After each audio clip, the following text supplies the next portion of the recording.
آج جلسوں کا مذاق بنا کے رکھ دیا گیا ہے، سمجھ میں ہی نہیں آتا کیا چل رہا ہے وہاں پر۔ کوئی شاعر آ رہا ہے، وہابیوں کو توڑ دو، مروڑ دو، دھسوڑ دو، کیا ہے یہ؟ کیا رہے ہو میرے بھائی؟ ہے آپ کیا پڑھ رہے ہو؟ یہ تن من تن من دھن من تنا بنا تنا بنا، آخر کیا ہے؟ جھنجھونا بجا رہے ہو آپ؟ وہ ایک شاعر ہے، اسے پتہ ہی نہیں ہے، نعت پڑھ رہا ہے، منقبت پڑھ رہا ہے، نظم پڑھ رہا ہے، علی علی علی علی علی علی علی علی علی علی علی علی گھنٹوں تک۔ حضرت حسان بن ثابت ایسے پڑھا کرتے تھے حضور کی بارگاہ میں نعت، صحابہ ایسے پڑھتے تھے حضور کی بارگاہ میں نعت۔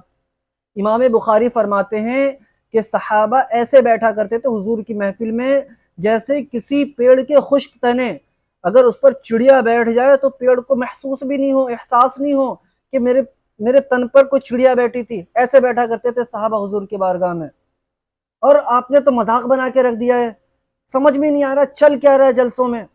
یہ کوئی صاحب ہے، نوٹوں کی گڈی لے کر آ گئے، بس لٹائے جا رہے ہیں، پتہ نہیں حرام کی کمائی ہے یا حلال کی کمائی ہے۔ نعت پڑھ رہا ہے بندہ، اس کو مجرا سمجھ کر، منی بائی سمجھ کر لٹا رہے ہیں اس پر۔ آخر کیا ہے یہ؟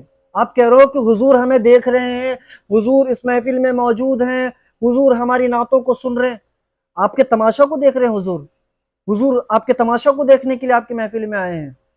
قسم واللہ کہہ رہا ہوں، حضور تو دور کی بات ہے، اگر اعلیٰ حضرت اس دور میں موجود ہوتے نا، تمہارے سر پر اتنے جوتے مارتے، سر میں ایک بال نہیں نظر آتا۔